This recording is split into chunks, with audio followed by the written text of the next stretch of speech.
اے چاند محرم کے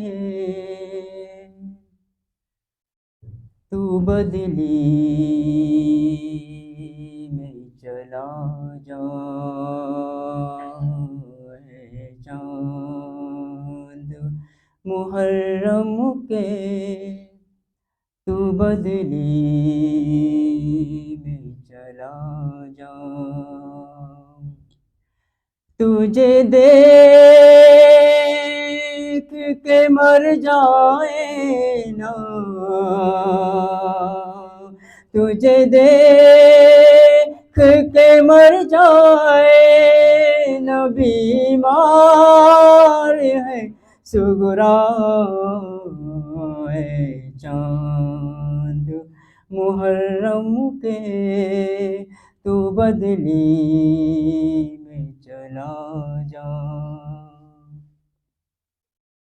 گر زہرا کے لٹنے کی خبر تو نے سنائی، تجھے دیکھ کے روتی ہے محرم میں خدائی، 1400 برس بیتے، 1400 برس بیتے، سب کرتے ہیں شکوہ، اے چاند محرم کے تو بدلی میں چلا جا، ملنے کے لیے بھائی کو بے چین بھری ہے،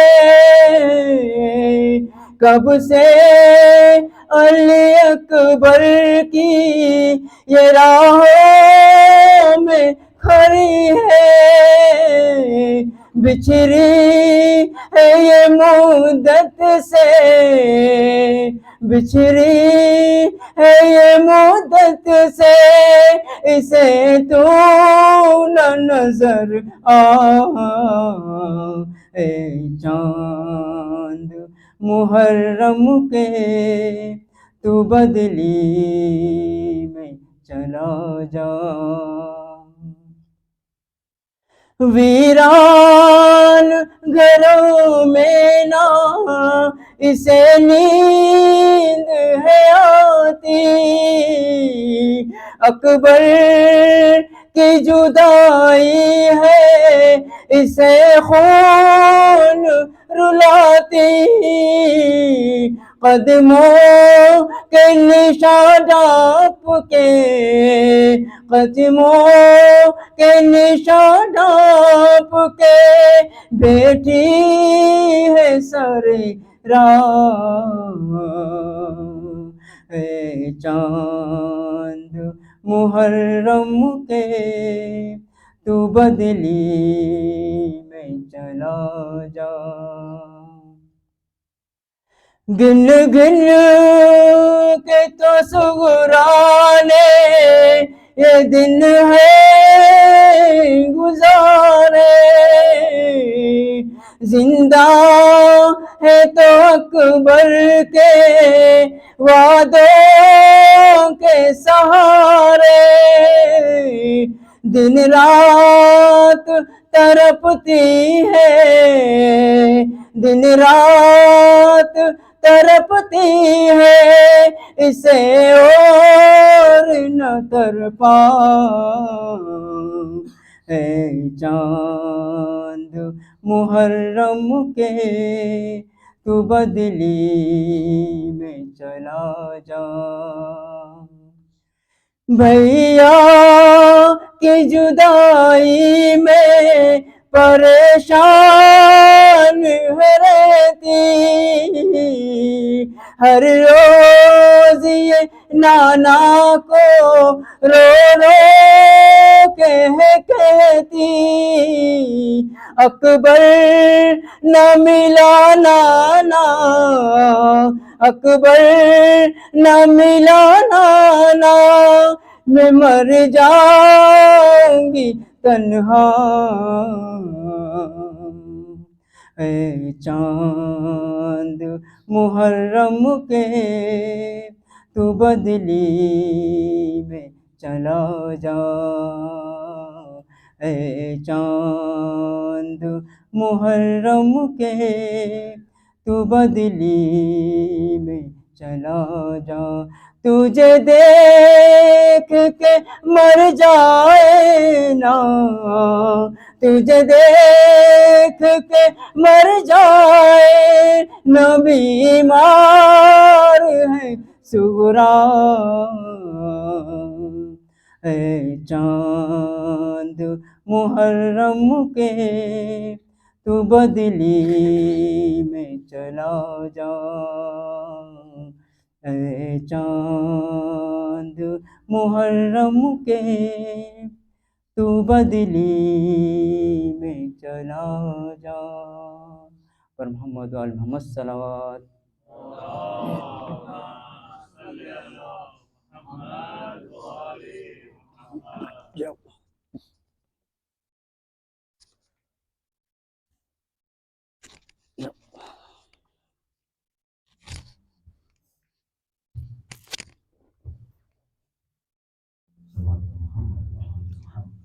اللہم صلی علی محمد وآل محمد عجل فرج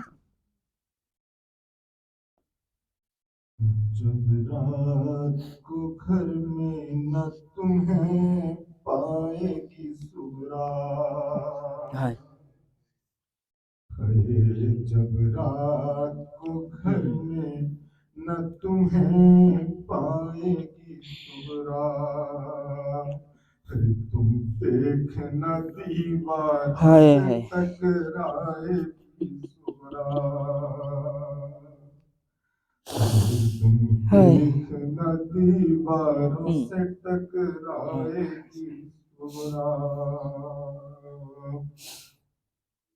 بابا مجھے اب تم سے شکایت نہیں کوئی بابا مجھے اب تم سے شکایت نہیں کوئی رو رو کے تمہیں جہاں سے گزر جائے گی سغرا رو رو کے تمہیں جہاں سے گزر جائے گی سغرا تم گھر سے گئے جب سے میرا حال نہ پوچھا تم گھر سے گئے جب سے میرا حال نہ پوچھا تم خود ہی کہو کس طرح جی پائے گی سغرا تم خود ہی کہو کس طرح جی پائے گی سغرا آواز اذان کان میں جب آئے گی بابا آواز اذان کانوں میں جب آئے گی بابا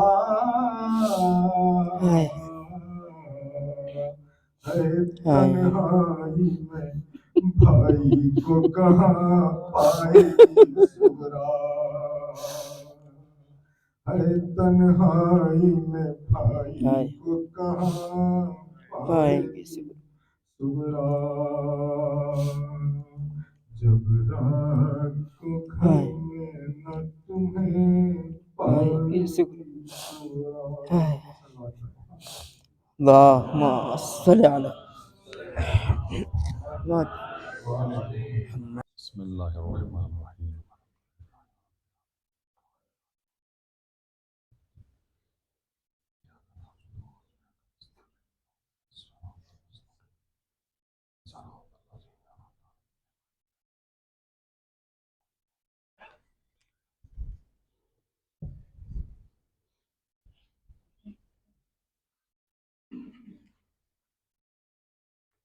لا حول ولا قوة إلا بالله العلي العظيم. حسبنا الله ونعم المولى ونعم النصير.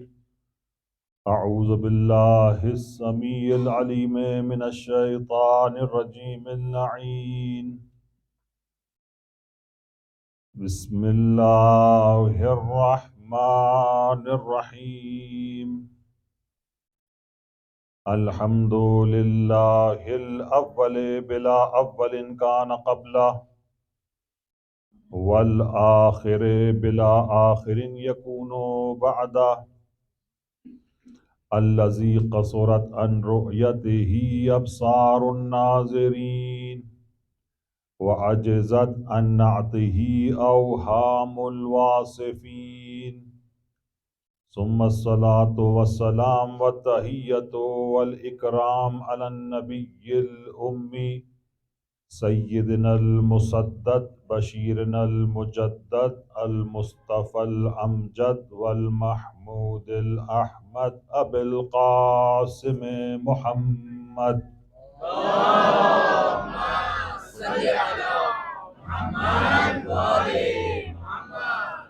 وعلى أهل بيته الطيبين الطاهرين المعصومين المظلومين الميامين الذين أذهب الله عنهم الرجس وطهرهم تطهيرا.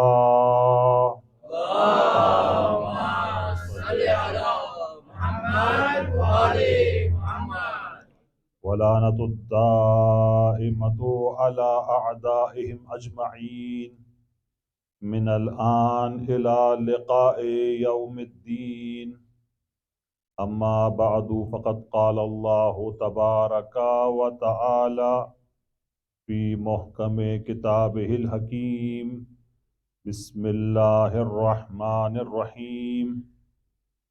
يوم ندعو كل أناس بإمامهم، وقال رسول الله صلى الله عليه وآله وسلم: إذا أراد الله بعبد خيرا قذف في قلبه حب الحسين وحب زيارته.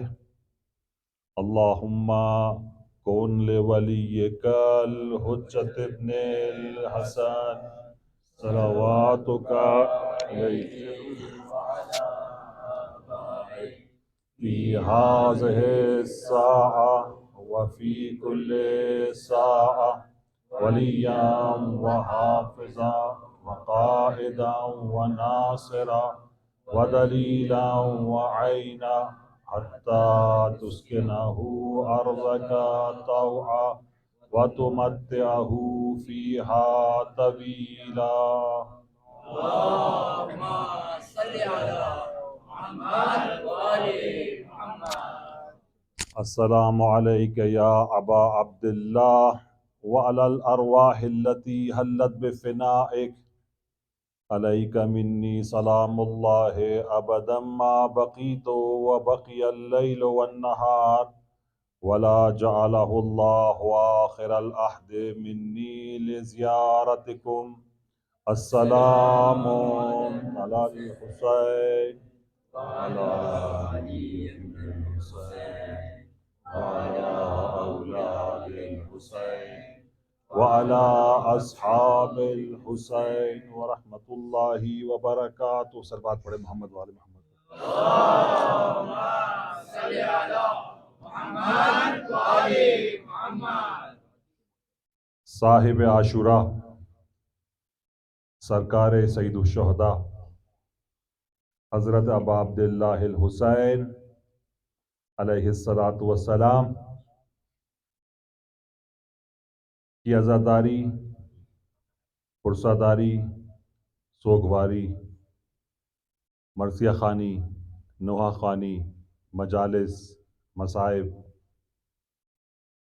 ماتمداری ہو، زنجیر زنی ہو، سیاہ پوشی ہو، شبیہ سازی، اور یہ تمام تر عزاداری سے متعلق جو چیزیں ہیں، اسے روایات میں شعائر اللہ کہا گیا ہے.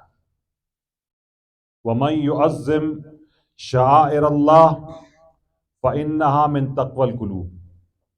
جو شاعر اللہ کی تعظیم کرتا ہے، یہ تعظیم اور احترام شاعر اللہ کا، یہ دلوں کے تقوی سے اس کا تعلق ہے. شاعر اللہ کسے کہتے ہیں؟ صفا اور مروہ شاعر اللہ میں سے ہے، میدان عرفات شاعر اللہ میں سے ہے، مشعر اور منا اور حج کے مقامات اسے شاعر اللہ کہا گیا، کیونکہ یہ اللہ کا شعور دیتے ہیں. شاعر شعور سے نکلا ہے. شعور کا مطلب آگاہی، توجہ، التفات، خدا کی طرف لے جانے والی یہ چیزیں ہیں. میدان عرفات میں جب حاجی قیام کرتا ہے تو اس کا یہ قیام اسے اللہ کی طرف لے جاتا ہے. صفا کے اندر، مروہ میں جب وہ سعی کرتا ہے، کعبے کے اطراف میں طواف کرتا ہے، یہ شعائر اللہ میں سے ہے.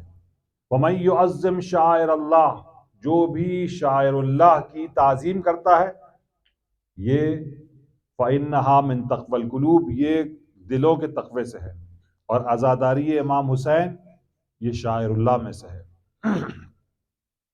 اور یہ بھی ہمیں لے جاتی ہے کس کی طرف؟ خدا کی طرف. شاعر اللہ ہے، یہ خدا کی طرف متوجہ کرتی ہے. جس آیت کی تلاوت کی، یوم ندعو کل اناس بامامہم، اس دن ہم ہر ایک کو اس کے امام کے ساتھ بلائیں گے. انشاءاللہ اس آیت پر آئندہ مجالس میں گفتگو ہوگی. امامت اور موت کے ذیل میں. امامت کا فائدہ موت کے وقت. امامت کہاں فائدہ پہنچاتی ہے؟ ان فوائد میں سے ایک فائدہ موت ہے. اور موت وہ ہے کہ انسان ہر چیز قربان کر دے گا، اپنی جمع پونجی قربان کر دے گا تاکہ اس کی موت ٹل جائے، لیکن امامت موت کے وقت مومن کو فائدہ پہنچائے گی.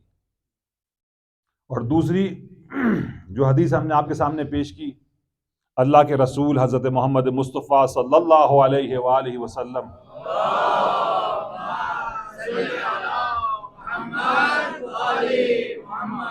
کا ارشاد گرامی ہے، اور بڑا عجیب یہ جملہ ہے رسول خدا کا. اذا اراد اللہ بعبد خیرا، جب خدا کسی بندے کے ساتھ اچھائی کا ارادہ کرتا ہے. خدا اور اچھائی کرے، خدا تو ارحم الراحمین ہے، لیکن خاص عنایت اور لطف و کرم اگر خدا کا کسی کے شامل حال ہو تو خدا دو چیز عطا کرتا ہے اسے.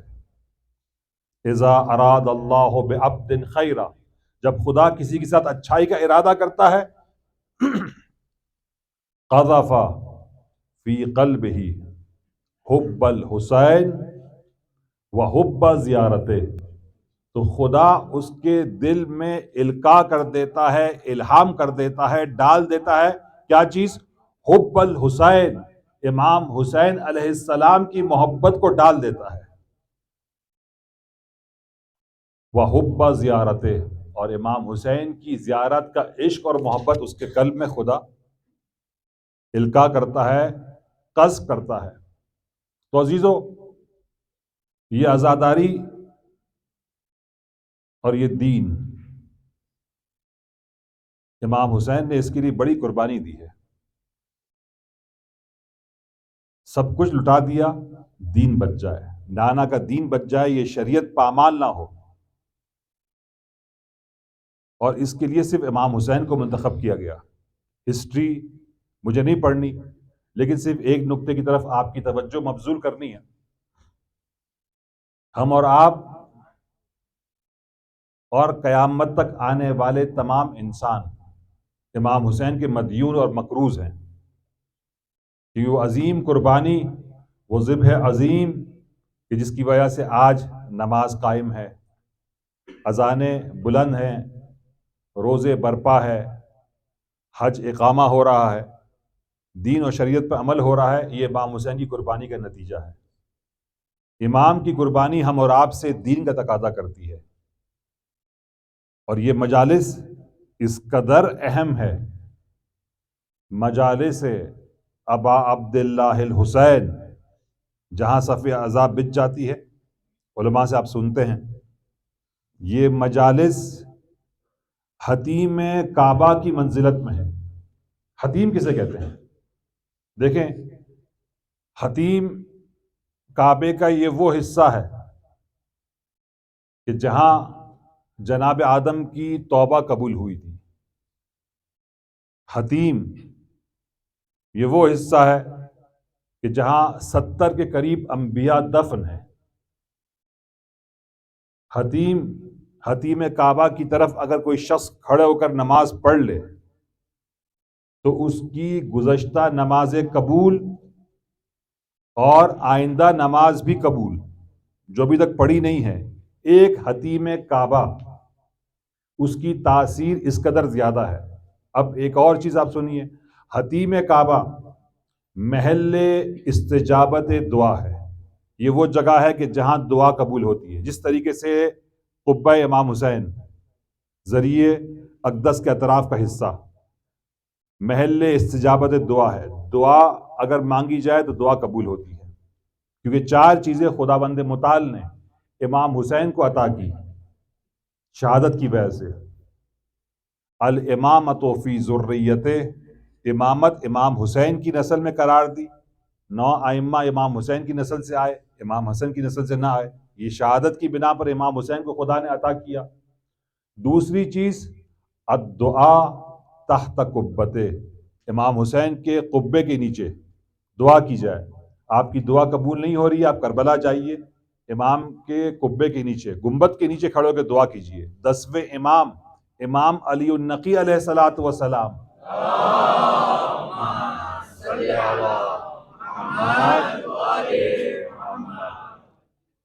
بیمار ہیں، اپنے صحابی کو بھجوا رہے ہیں کہ جاؤ جب کربلا پہنچنا تو ہمارے جد کے قبے کے نیچے کھڑے ہو کے دعا کرنا۔ راوی دل ہی دل میں سوچنے لگا اور اپنے ساتھی سے کہا، یہ خود جو ہے قبہ امام حسین کی منزلت میں ہے، امام معصوم ہے، اور ہمیں کربلا بھجوا رہے ہیں۔ تو امام نے دفع دخل کیا اور اس کے توہم کو دور کیا۔ تم کیا سمجھتے ہو؟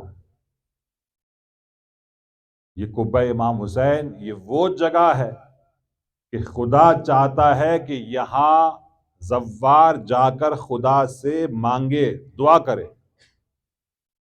یہ وہ جگہ ہے کہ جہاں دعا قبول ہوتی ہے، اور آپ یہ صف عزا پر آ کر حتیم کعبہ کی جگہ آ گئے ہیں۔ عزاداری ابا عبداللہ الحسین حتیم کعبہ کی جگہ پر ہے۔ حتیم کعبہ دیکھیں، کعبے کے 4 کونے ہیں، جہاں حجر اسود رکھا گیا ہے وہ ایک رکن ہے۔ طواف شروع ہوتا ہے، جو حاجی وہاں پر جا چکے ہیں، ایک پورا چکر لگانے کے بعد دوبارہ حجر اسود کی طرف آ جائیں، یہ طواف مکمل ہو جائے گا۔ دوسرا کونا جو یوں دیوار ہجر اسماعیل جہاں سے شروع ہوتی ہے اس کا نام ہے رکن عراقی۔ تیسرا رکن اس کا نام ہے رکن شامی، اور چوتھا رکن جس کا نام ہے رکن یمانی۔ رکن یمانی آج بھی یہ وہ جگہ ہے کہ جہاں دیوار کعبہ مولا کی ولادت کے لیے جناب فاطمہ بنت اسد کے لیے شک ہوئی تھی، آج بھی اس کے نشانات وہاں پر موجود ہے، اگرچہ کہ کوشش کی جاتی ہے کہ اس کے نشانات کو چھپایا جائے، لیکن چھپتے نہیں ہیں، ہر سال ظاہر ہو جاتے ہیں۔ رکن یمانی باب من ابواب الجنہ، رکن یمانی کی فضیلت ہے۔ میں ابھی تک حتیم کعبہ کو میں نے آپ کے سامنے مشخص نہیں کیا، رکن یمانی کی خاص فضیلت ہے، مولا کائنات کی ولادت کے اسباب یہاں سے فراہم ہوئے۔ رکن یمانی باب من ابواب الجنہ، یہ جنت کے دروازوں میں سے ایک دروازہ ہے رکن یمانی۔ توجہ ہے آپ لوگوں کی؟ توجہ ہے تو صلوات پڑھیں۔ اللہم صلی علی محمد وآل محمد۔ باب من ابواب الجنہ، جنت کے دروازوں میں سے ایک دروازہ رکن یمانی ہے، جو چاہتا ہے اس کی بات جنت تک پہنچ جائے رکن یمانی پہ کھڑا ہو جائے۔ باب من ابواب الجنہ مفتوحۃ لشیعۃ آل محمد علیہ الصلوۃ والسلام۔ اللہم صلی علی محمد وعلی آل محمد۔ جو صرف آل محمد کے شیعوں کے لیے کھلا ہوا ہے، مفتوحۃ لشیعۃ آل محمد، آل محمد کے شیعوں کے لیے، آپ کے لیے کھلا ہوا ہے۔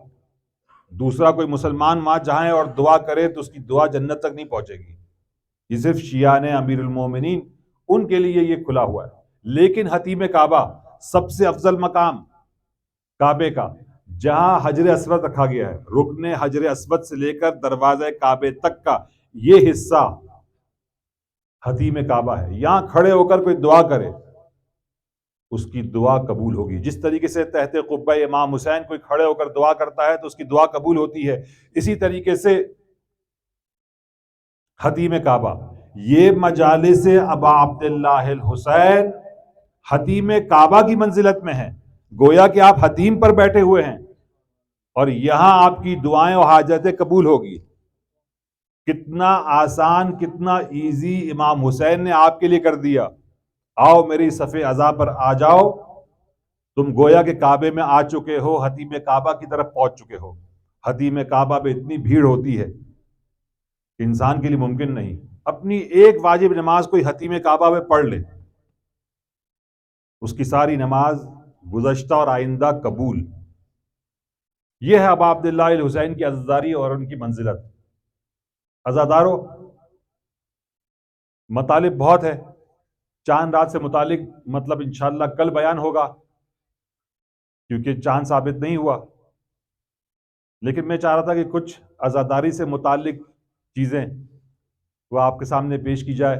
اس سے پہلے کہ ہم مطالب آپ کے سامنے پیش کریں، سب مل کے بآواز بلند صلوات پڑھیں۔ اللہم صلی علی محمد وآل محمد۔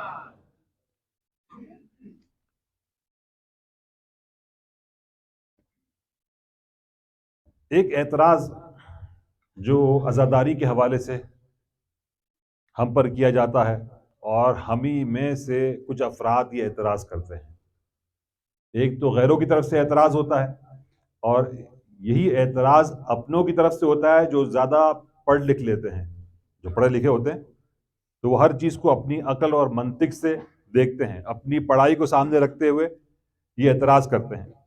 بھئی آپ عزاداری کے اندر ہر سال کچھ نہ کچھ نئی چیزیں، پرچم، کالے لباس، ماتم، نوحہ، مرثیہ، اسی طریقے سے زلجنہ ایران و عراق کے اندر نہیں، تابوت کا سلسلہ ایران و عراق کے اندر نہیں، وہاں بھی جلوس نکلتا ہے، ایک ہی پرچم ہوتا ہے، ہمارے یہاں ایک کے بعد ایک علم، ایک کے بعد ایک شبی جلوسوں کے اندر برآمد ہوتی ہے۔ اعتراض کرنے والا اعتراض کرتا ہے کہ کیا یہ آپ کی عزاداری قرآن اور سنت اور ائمہ کی روایت کے مطابق ہے؟ کسی روایت نے بتلا دے کہ امام نے کہا کہ ہمارے جد کے نام کا علم اٹھاؤ، ان کا تابوت نکالو، کالے کپڑے پہنو، کسی روایت کے اندر ذوالجناح کے بارے میں آیا ہے؟ تو کیا یہ اس قسم کی نئی نئی چیزیں کہ جو مختلف علاقوں کے اندر عزاداری کے نام پر رونما ہوتی ہے، نہ اس کے بارے میں نہ قرآن کی آیت ہے، نہ رسول کی حدیث ہے، نہ امام کا کوئی قول ہے، پھر آپ کیوں اس قدر زیادہ اہتمام دیتے ہو ذوالجناح پر، تابوت پر، شبی پر؟ ہاں ٹھیک ہے، کربلا جائیے، زیارت کیجئے، امام پر گریہ کیجئے، لیکن یہ ساری چیزیں کہ جو عزاداری کے اندر مختلف علاقوں میں مختلف انداز سے کی جاتی ہے، کیا یہ چیزیں، نعوذ باللہ اعتراض کرنے والا یہ اعتراض کرتا ہے، کیا یہ بدعت نہیں؟ کیونکہ آپ دین کے نام سے ایک چیز کو ایجاد کرتے ہیں۔ دیکھیں، بدعت کہتے ہیں ایک چیز کو ایجاد کرنا، داخل کرنا دین کے اندر جبکہ وہ دین کا حصہ نہ ہو، ادخال ما لیس من الدین فی الدین، داخل کرنا دین کے اندر ایک ایسی چیز کو جس کا تعلق دین سے نہ ہو، یہ بدعت ہے، حرام ہے، تشریح ہے، گناہ ہے۔ مثلا اس کی مثال آپ کے سامنے پیش کر دی جائے، 22 رجب کے کنڈے، 22 رجب کے کنڈے ہم کہتے ہیں کہ چھٹے امام کے کنڈے ہیں، جبکہ اس کے پیچھے ایک حکمت ہے کہ جو ہمارے آباء و اجداد نے رکھی کہ ایک چیز کو چھپایا جائے، ایک چیز کو ظاہر کیا جائے۔ ظاہر میں ایک میٹھی ایک خوشی ہے، لیکن اس کے پیچھے منطق کچھ اور ہے۔ چھٹے امام کے نام سے نیاز ہے، ان کے نام سے نظر کی جاتی ہے۔ اگر کوئی 22 رجب کو اس نیت سے نظر کرے کہ چھٹے امام کی حدیث ہے اور امام کی حدیث کے مطابق میں یہ نظر و نیاز کر رہا ہوں، کھیر اور یہ پوری وغیرہ کا جو سلسلہ ہوتا ہے، تو یہ بدعت ہے۔ ہاں، آپ للہ کھلائیں، امام کے نام پر کھلائیں، اس میں کوئی حرج نہیں ہے۔ دیکھیں، دو چیزوں میں بہت فرق ہے، دونوں صورتوں میں آپ کھلا رہے ہیں۔ ایک صورت میں آپ نیت یہ کر رہے ہیں کہ یہ میں کھلا رہا ہوں کیونکہ چھٹے امام نے کہا ہے اس لیے میں کھلا رہا ہوں، کھلانا جائز، لیکن یہ نیت کرنا حرام۔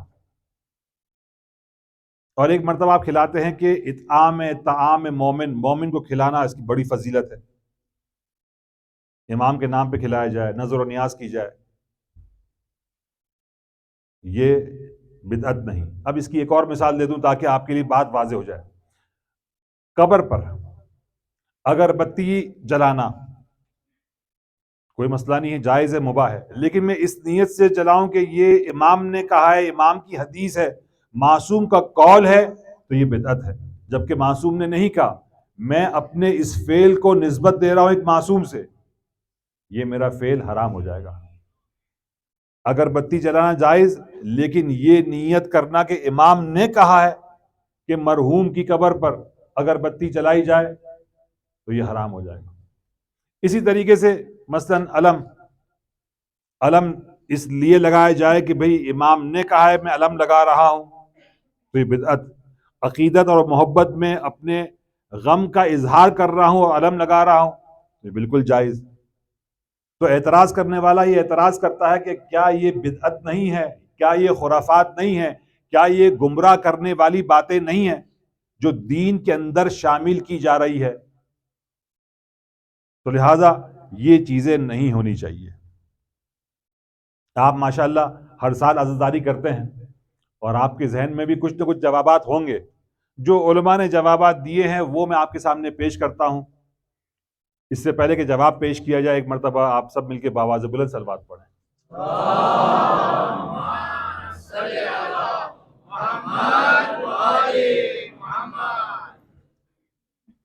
دیکھیے، شریعت کے احکام اس کی دو قسمیں ہیں۔ جو خداوند متعال نے شریعت کے احکام ہم تک پہنچائے ہیں، دو طریقے سے پہنچائے ہیں، اس کی دو قسمیں ہیں۔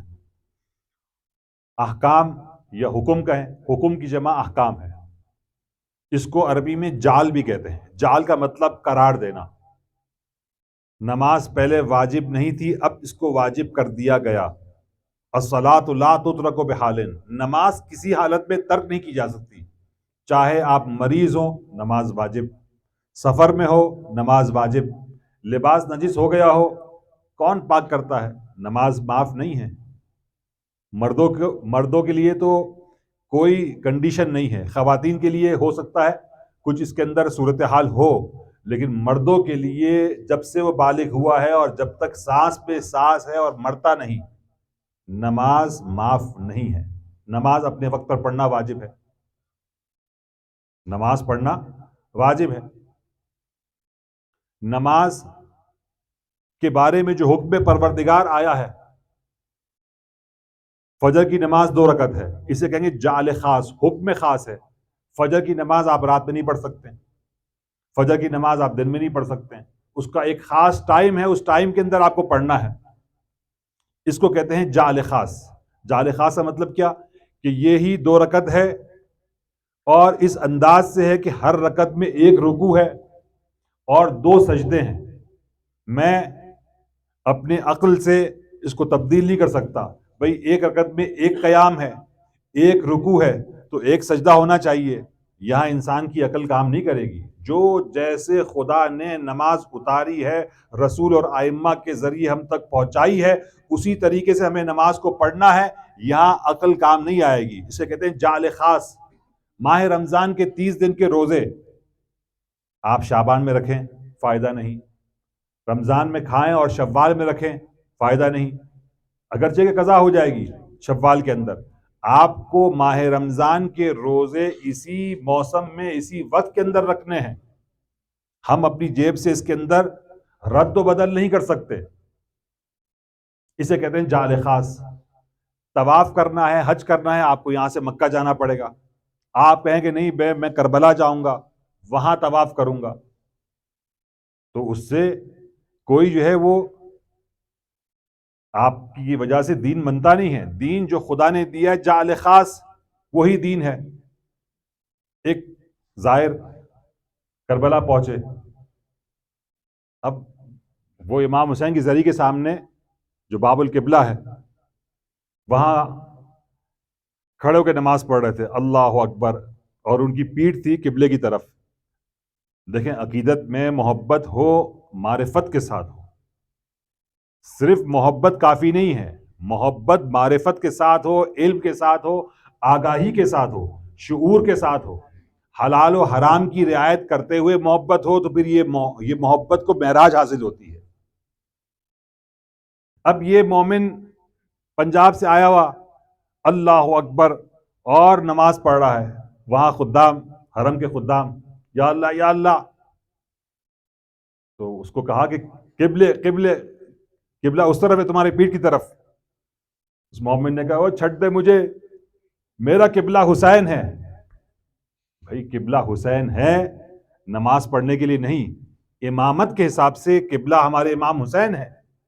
نماز عبادت پروردگار کی، اسی نماز کو امام حسین بھی پڑھیں گے تو قبلے کی جانب پڑھیں گے. یہاں جوش اور جذبہ کام نہیں آئے گا، معرفت چاہیے.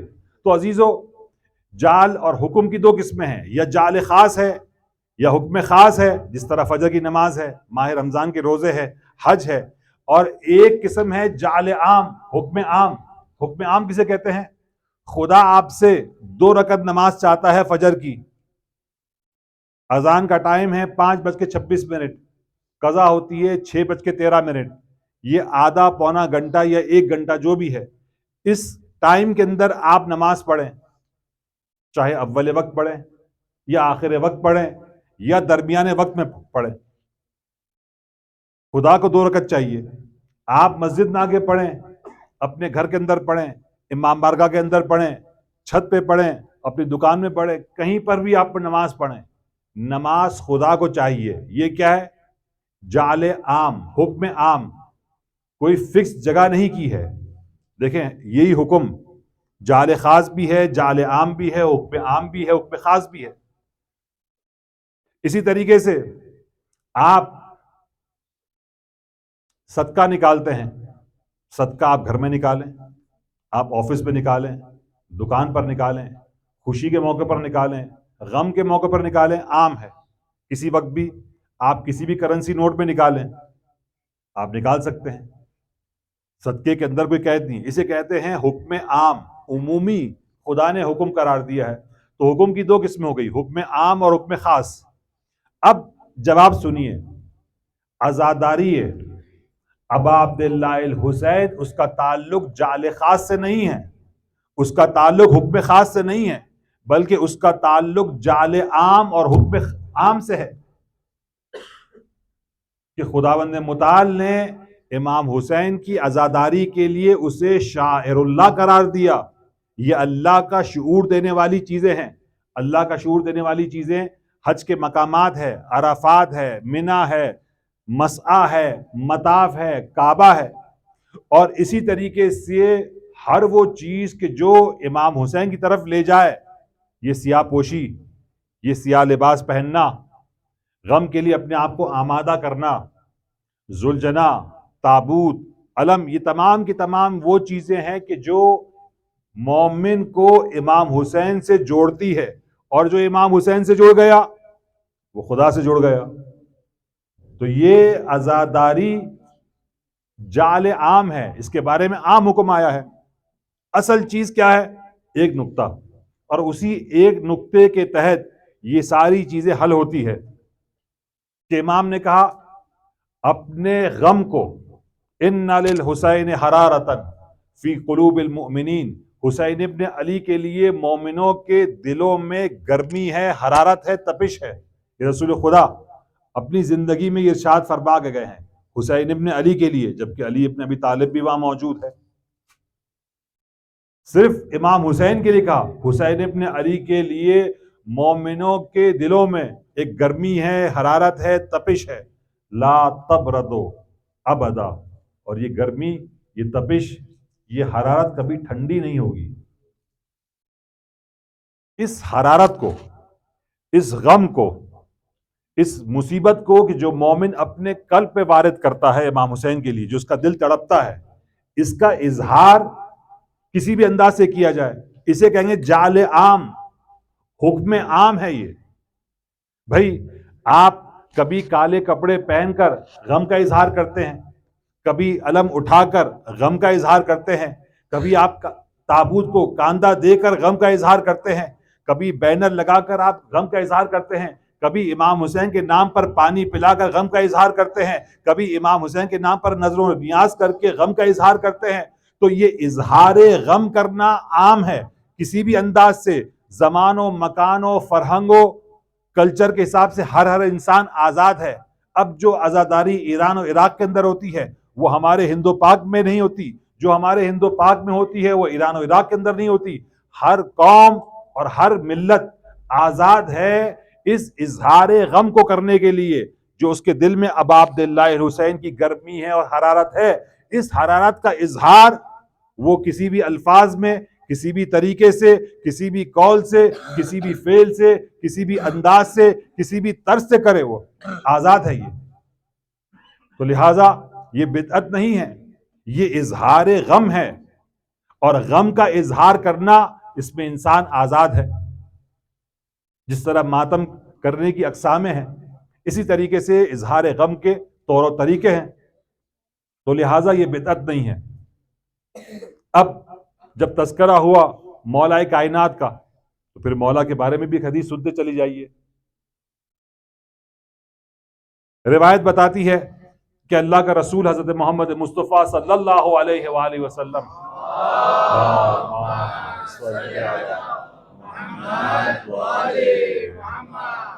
سفر معراج پر ہے، اور معراج کا یہ سفر صرف اللہ کے رسول کو حاصل ہوا، لیکن کوئی پیغمبر نہیں گیا سوائے اللہ کے رسول کے. لیکن یہ کیا عجیب سا سفر تھا. اس سفر سے جب رسول اللہ پلٹے ہیں تو علی سے ملاقات ہوئی، تو مولا نے اللہ کے رسول سے جملہ کہا، یا رسول اللہ، آپ اپنے سفر کی رودات ہمیں سناتے ہیں، یا میں علی ابن ابی طالب بتاؤں کہ آپ کا سفر کہاں سے شروع ہوا اور کہاں منتہی ہوا؟ اے علی، تم تو زمین پر تھے، یہ معراج تو مجھے نصیب ہوئی. کہا کہ جسمانی اعتبار سے معراج آپ کو نصیب ہوئی، آپ گئے تھے زمین سے آسمانوں کی جانب، آسمان اول و آسمان چہارم و آسمان ہفتم اور سدرۃ المنتہا، اور یہاں مجھ علی کے لیے خدا نے آسمانوں سے پردے ہٹا دیے تھے، یہاں سے میں دیکھ رہا تھا. اب اسی سفر معراج کی ایک روایت، چوتھے آسمان پر جب اللہ کے رسول پہنچے تو ایک اونٹوں کی قطار نظر آئی. عجیب و غریب یہ اونٹوں کی قطار تھی، اس قدر طولانی، اس قدر لمبی کہ نہ اس کا اول پتہ چل رہا ہے نہ اس کا آخر پتہ چل رہا ہے. اب ہمارے بچے سمجھنے میں دقت کریں گے. ہمارے یہاں جو ٹرین چلتی ہے، مال گاڑی ہوتی ہے، بہت ہی لمبی ہوتی ہے، نہ اس کا اول نظر آتا ہے نہ اس کا آخر نظر آتا ہے. جو پیسنجر ٹرین ہوتی ہے بھئی اس کے ڈبے جو ہے وہ مخصوص ہوتے ہیں، محدود ہوتے ہیں کہ ہاں بھئی یہ اتنے ڈبے گزر جائیں گے تو ٹرین نکل جائے گی. لیکن جو مال گاڑی ہوتی ہے اس کے ڈبے زیادہ ہوتے ہیں، لیکن بالآخر اس کا ابتدا اور انتہا ہمیں معلوم ہوتا ہے کہ ہاں بھی 5 منٹ کے بعد یہ ٹرین یہاں سے گزر جائے گی، ختم ہو جائے گی. لیکن رسول معراج کے سفر پر اونٹوں کی ایسی قطار کو دیکھ رہے ہیں، توجہ ہے آپ لوگوں کی، ایسی قطار کو دیکھ رہے ہیں کہ جس کا نہ اول پتہ نہ آخر پتہ. اور یہ اونٹ بھی عجیب ہے، ان اونٹوں پر کتابیں لدی ہوئی ہے، کتابیں رکھی ہوئی ہے، اور ایک کے بعد ایک اونٹ چلا جا رہا ہے اور ہر اونٹ کے اوپر کتابیں رکھی ہوئی ہے. رسول تعجب سے، اے جبرائیل یہ کیا سلسلہ ہے؟ اس قطار رسول جیسا نبی ان قطاروں کی اول نہ دیکھ پائے، ان قطاروں کی انتہا نہ دیکھ پائے. تعجب سے سوال کیا ہے، جبرائیل یہ کیا سلسلہ ہے؟ ان اونٹوں کی قطاروں کا مجھے ابتدا اور انتہا نظر نہیں آ رہا، اور ان اونٹوں پر جو کتابیں لدی ہوئی ہے یہ کون سی کتاب ہے؟ اس کے اندر کیا ہے؟ اور یہ اونٹ چلے جا رہے ہیں، چلے جا رہے ہیں، چلے جا رہے ہیں. تو اس وقت جبرائیل نے کہا کہ اے اللہ کے رسول، ان اونٹوں پر جو کتابیں ہیں ان کتابوں میں صرف ایک مطلب موجود ہے. اونٹ زیادہ ہے، کتابیں بھی زیادہ ہیں، لیکن مطلب ایک ہے. کہا کہ وہ کیا ہے؟ کہا کہ ان کتابوں کے اندر آپ کے بھائی علی ابن ابی طالب کے فضائل درج ہے. صلی علی محمد.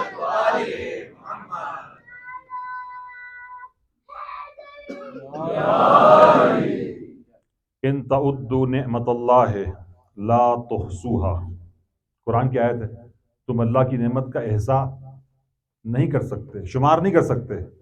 اور وَنَحْنُ نِعْمَتُ اللَّهِ الْعُظْمَى، اور ہم اللہ کی سب سے بڑی نعمت ہے.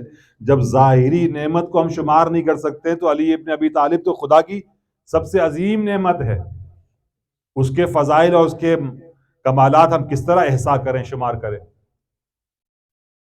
عزاداری کا یہ ایک اعتراض، اس کا جواب آپ کے سامنے آیا. اب آئیے، جو عزاداری میں شرکت کرتا ہے اس کا مقام، اس کا مرتبہ انشاءاللہ کل تفصیل کے ساتھ آئے گا، لیکن آج صرف ایک جھلک.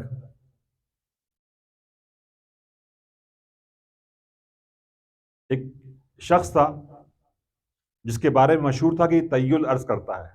طی الارض کسے کہتے ہیں؟ زمین سمٹ جائے، زمین اس کے لیے سمٹ جائے، ایک قدم یہاں پر ہے تو دوسرا قدم کسی اور شہر میں. نجف سے کربلا، کربلا سے مشہد، مشہد سے قم، قم سے دوبارہ کاظمین، سامرہ، اور یہ مشہور تھا. اس کا نام بختیاری،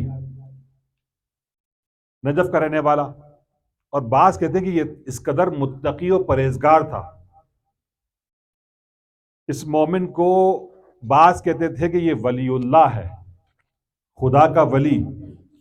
ولی کا مطلب دوست، ولی کا مطلب ہے دوست. ایک مرتبہ ہم امیر المومنین کو کہتے ہیں کہ علی ولی اللہ، علی ولی اللہ. اس علی ولی اللہ کے اندر اور اس ولی اللہ میں فرق ہے. علی ولی اللہ کا مطلب کیا ہے؟ علی اللہ کے ولی ہے، علی تو ہمارے ولی ہے. آپ جو کلمہ پڑھتے ہیں علی ولی اللہ، اس کا مطلب کیا ہے؟ علی ولی اللہ، علی اللہ کے ولی ہے. ذہن میں کیا معنی آئے گا؟ علی تو مومنوں کے ولی ہے، مومنوں کے آقا ہے، ان کے سردار ہے، ان کے امام ہے. علی ولی اللہ کا مطلب کس طرح آپ کریں گے؟ یا کلمہ بدل دیجئے یا کچھ اور معنی کیجئے. حاج عبداللہ جی،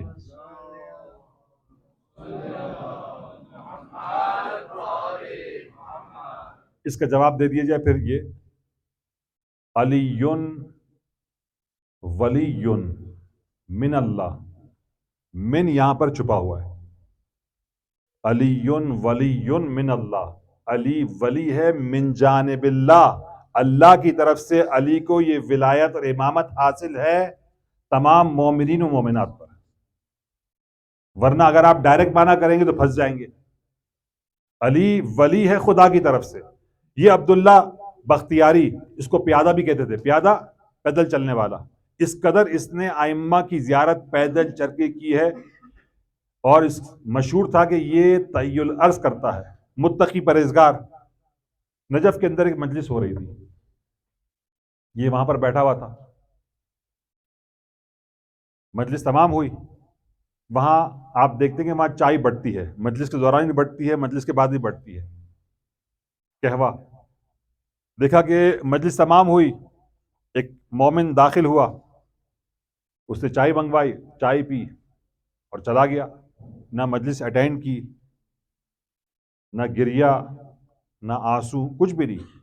مجھے بڑا تعجب ہوا، یہ کہتے ہیں مجھے بڑا تعجب ہوا، عبداللہ بختیاری کہتے ہیں، عبداللہ پیادے کہتے ہیں کہ مجھے بڑا تعجب ہوا، یہ کیسا عزادار ہے، مجلس اٹینڈ نہیں کی، آنسو بہاتا، آنسو بھی نہیں بہائے، صرف چائے پی اور چلا گیا۔ مجھے بڑا وہ ہوا، لیکن امام حسین کی خاطر میں نے ضبط کیا کہ اسے میں کچھ نہیں بولوں گا، یہ مولا کے نام پر آیا ہے، لیکن کم از کم اسے اس بات کا احترام کرنا چاہیے، صف عزا بچھی ہوئی ہے، وہ آ کے بیٹھے، آنسو بہائے، اور پھر تبرکات جو بھی ہے وہ استفادہ کرے۔ یہ کہتا ہے کہ میں نجف سے کم پلٹا، کم میں کچھ عرصہ رہا، کم کے اندر بھی ایام عزا شروع ہوئے، محرم کے، جگہ جگہ حسینیہ سج گئے، کالے کپڑے لگ گئے، مجالس شروع ہو گئی۔ کم شہر میں مجلسوں کے اندر ایک مجلس کے اندر بیٹھا ہوا تھا، میں نے دیکھا کہ یہی مومن جس کو میں نے نجف میں دیکھا تھا، وہی بندہ خدا آتا ہے مجلس کے بعد اور ایک جگہ بیٹھ کے چائے لے آؤ میرے لیے، تو جو چائے سرو کرتے ہیں، چائے دی، اس نے چائے پی اور یہ چلا گیا۔ تو بڑا تعجب ہوا، یہ کیسا مومن ہے، مجلس اٹینڈ نہیں کرتا، آنسو نہیں بہاتا، اور یہ ہمیں اپنے بچوں کو ٹرین کرنا ہے۔ دیکھیں کہ آداب ہے، وہ آداب کا خیال، اس کا فائدہ دنیا کے اندر بھی ہے، آخرت کے اندر بھی ہے۔ جس طرح آپ لوگ ماشاءاللہ سب بیٹھے ہوئے ہیں، وہاں پر بھی ہماری مائیں بہنیں اور بچیاں بیٹھی ہوئی ہیں، اور یہ اس کی اپنے برکات ہے۔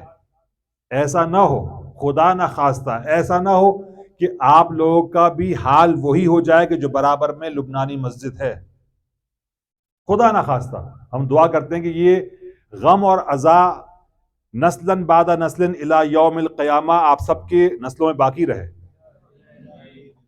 یہ لوگ لگ گئے دنیا داری کے اندر، مادی گرائی کے اندر لگ گئے یہ لوگ۔ آج دیکھیں ان کی مسجدیں ویران ہے، آباد نہیں ہیں، آتے تو اس طرح بیٹھتے ہیں کہ جس طرح ڈرائنگ روم کے اندر بیٹھے ہوئے ہیں، پیر کے اوپر پیر رکھ کر، ٹیک لگا کر۔ نہ مجلس کا احترام ہے، نہ اس کا کوئی تقدس ہے۔ ہمارے یہاں جو بڑے اور مائیں وغیرہ اپنے ساتھ بچے بچیوں کو لاتی تھی کہ تمہیں بیٹھنا ہے، نیند آ رہی ہو، گھر میں لیسن ہو، کچھ بھی ہو، ٹی وی دیکھنا ہو، کچھ بھی ہو، تمہیں مجلس اٹینڈ کرنی ہے، پھر بعد میں جو جا کے کرنا ہے کرو۔ چپس ہے، بسکٹ ہے، ٹافی وغیرہ لا کے بچے کو دیا جائے کہ بچہ یہ مجلس کے اوقات میں بیٹھے، اس کی اپنی برکات ہے۔ دیکھیں ہم خود اپنی آنکھوں سے دیکھ رہے ہیں، اور ان کا یہ حال صرف اس شہر میں نہیں ہے، دوسرے علاقوں کے اندر بھی اسی طریقے سے ہے۔ یہ بڑی عجیب ہے، انسان دنیا کے اندر اس قدر غرق ہو جائے کہ امام حسین کی عزاداری کے ایام آئے اور مومن وقت نہ نکالے۔ اپنے دنیاوی کاموں کو کم کیجئے، دفتر سے جلدی فارغ ہو۔ آج ہم نے اگر جلدی چھٹی دے دی، آدھا گھنٹہ پہلے امام حسین کی عزاداری کی خاطر، آدھے گھنٹے پہلے دکان بند کر دی، کام بند کر دیا امام حسین کے نام پر، تاکہ میں شرکت کر سکوں عزاداری کے اندر، گھر والے شرکت کر سکیں، ایسا نہ کہ بھاگتے بھاگتے آئیں اور عزاداری میں انسان شرکت کرے۔ یہ عبداللہ پیادہ کہتا ہے کہ میں نے دوبارہ سکم میں دیکھا، مجھے بڑا غصہ آیا، یہ کیسا انسان ہے، مجلس اٹینڈ نہیں کرتا، مصائب کے اندر ہوتا نہیں ہے، آنسو بہاتا نہیں ہے، چائے پینے آ جاتا ہے۔ کچھ عرصہ گزرا، خبر ملی کہ یہ شخص چائے پینے آتا تھا، اس کا انتقال ہو گیا، یہ دنیا سے چلا گیا۔ میں بھی حیران اس سے میں پوچھ نہ سکا. ایک دل میں بات رہ جاتی ہے. بعض افراد باہر کھڑے ہو کے سگریٹیں پیتے ہیں, گپے لگاتے ہیں, فون میں بات کرتے ہیں, گیم کھیلتے ہیں. ہم دیکھیں نہ دیکھیں, امام حسین تو دیکھتے ہیں. امام کو پتا ہے کہ یہ اپنا ٹائم کہاں ضائع کر رہا ہے, لیکن ہمیں حق نہیں ہے. آ جاؤ اندر, عزاداری ہوتی ہے, ماتم ہو رہا ہے, مصائب ہو رہے ہیں, اچھی بات ہے, لیکن ہم زبردستی نہیں کر سکتے. بچوں کو تربیت کے حوالے سے جو والدین کا وظیفہ ہے کہ بھئی آج تو یہ فرہنگ نے اس قدر, کلچر نے اس قدر ہمارے ذہنوں کو خراب کیا کہ بچوں کے بارے میں کچھ نہیں بولو. بچے آزاد ہیں, بچوں کو کچھ نہیں بولنا چاہیے. آج کے بچے مختلف ہے, لیکن ان کو تذکر دیا جائے, ان کو ٹرین کیا جائے, ان کو آمادہ کیا جائے. کالے لباس بچپن سے ہی پہنائے جائیں ایام ازا کے اندر. اور مخصوصاً ان کی مائیں, گھر کی خواتین کی ایک ذمہ داری بڑھ جاتی ہے کہ وہ اپنے ساتھ مجلسوں میں لے جائیں تاکہ بچوں کے اندر یہ عادت ہو اور یہ نسلاً بعد نسلاً جاری و ساری رہے انشاءاللہ. یہ عبداللہ پیادہ کہتا ہے کہ کچھ عرصہ گزرا, میں نے خواب میں دیکھا اسی چائے پینے والے مومن کو, اور یہ میرا خواب سچے خوابوں میں سے ایک خواب تھا کہ میں نے دیکھا کہ یہ جنت کی نعمت اور ایک باغ کے اندر بیٹھا ہوا ہے. میں نے کہا مومن, تو امام حسین کی مجلس میں آتا تھا, میں نے تجھے نجف میں بھی دیکھا, کم میں بھی دیکھا, چائے پیتا تھا اور باقی کسی چیز کے اندر تو شریک نہیں ہوتا تھا, یہ کیا ہے؟ تو مومن کہتا ہے کہ جب میرا انتقال ہوا, میری میت کو جب قبر میں اتارا گیا تو اس وقت امام حسین تشریف لائے, اور امام حسین نے کہا اے شخص, یہ باغ جو دکھ رہا ہے یہ عظیم باغ, اب تم اس میں چلے جاؤ, پورا برزخ اسی میں رہنا, جب قیامت ہوگی تو اس سے بہتر ہم تمہیں عطا کریں گے. میں حیران و پریشان. میں نے کہا تو نے کیا ایسی نیکی کی ہے کہ جس کی بنا پر امام حسین تجھ پر اس قدر لطف و کرم کر رہے ہیں؟ یہ کہتا ہے کہ کیا میں امام حسین کی چائے کے علاوہ کوئی اور چائے پیا کرتا تھا؟ صرف امام حسین کی محبت میں چائے پینے آتا تھا, جبکہ اطراف اور اکناف میں دوسری جگہ بھی چائے ملتی تھی, لیکن وہ امام حسین کے نام پہ نہیں ملتی تھی. ایسے ہی چائے پی لو, مہمان ہو چائے پی لو, لیکن یہ جو امام بارگاہ کے اندر چائے بنتی تھی امام حسین کے نام پہ بنتی تھی. امام اس چائے پینے کی نیت کو بھی نوٹ کرتے ہیں, یہ ہماری نام پر صرف چائے پینے آتا ہے. ایک چائے جو امام حسین کے نام پر پی جائے, امام حسین اس قدر مہربان, اس قدر رؤوف. اور جو امام کی عزاداری میں, سوگواری کے اندر, پرساداری میں شریک ہو, اس کا کیا عظیم مقام ہوگا. عزیزو, 28 رجب یہ وہ تاریخ ہے کہ ہر مومن کا دل منقلب ہو جاتا ہے. اس تاریخ کو محرم اور کربلا سے جوڑ دیا گیا ہے.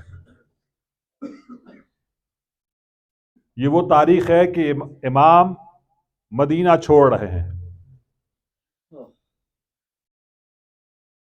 اور روایت بتاتی ہے ذهب الحسین الی قبر جدہ ذهب کالجبر الراسخ.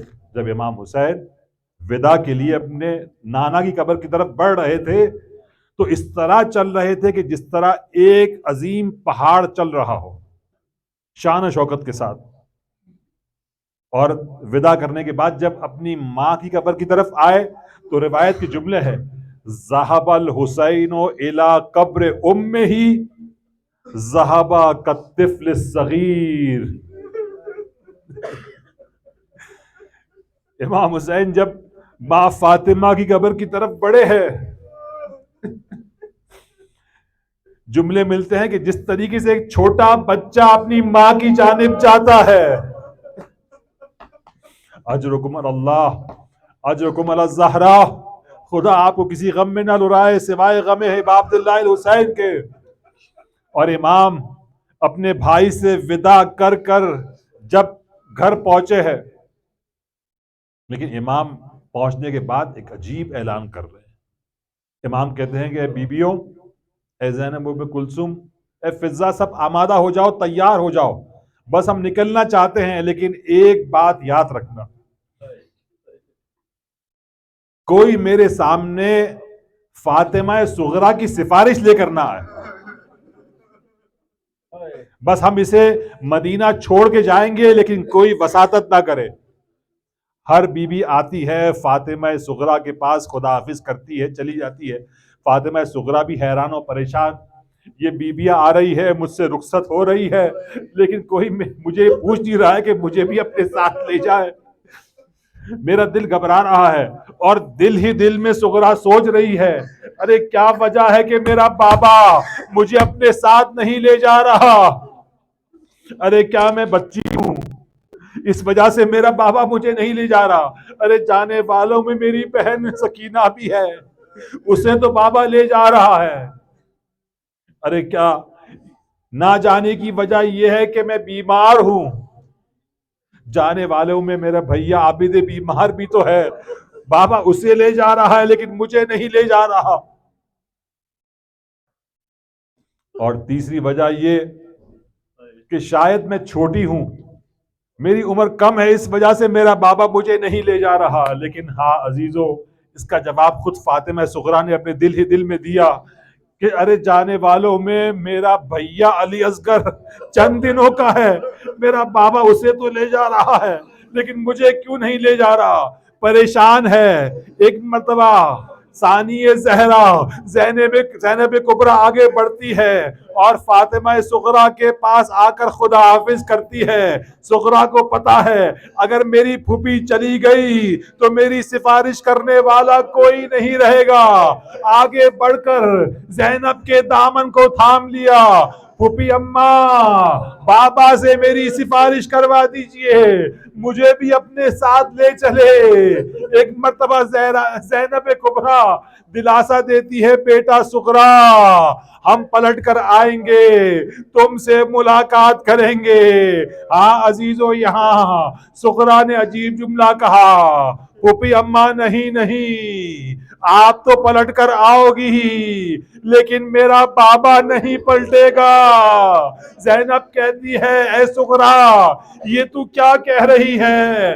صغرا کہتی ہے پھوپھی اماں کل رات کو جب میری طبیعت خراب ہوئی، ایک مرتبہ میں صحن خانہ میں گئی، میں نے کیا دیکھا، ایک نقاب پوش بی بی صحن میں بیٹھ کر رو رہی ہے، ماتم کرتی جاتی ہے، آئے میرا لال حسین۔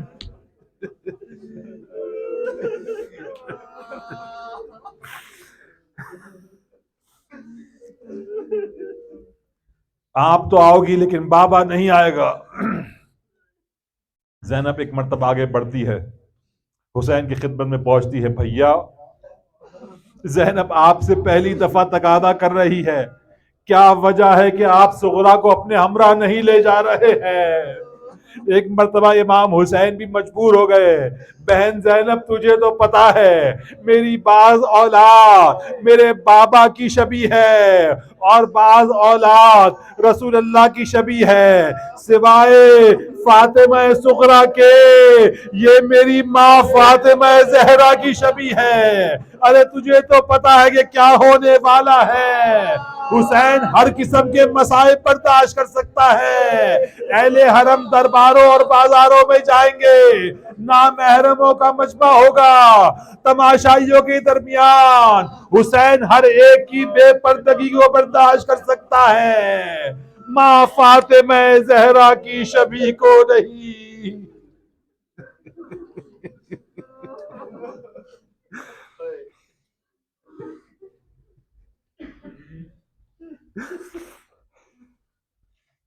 ماتم حسین۔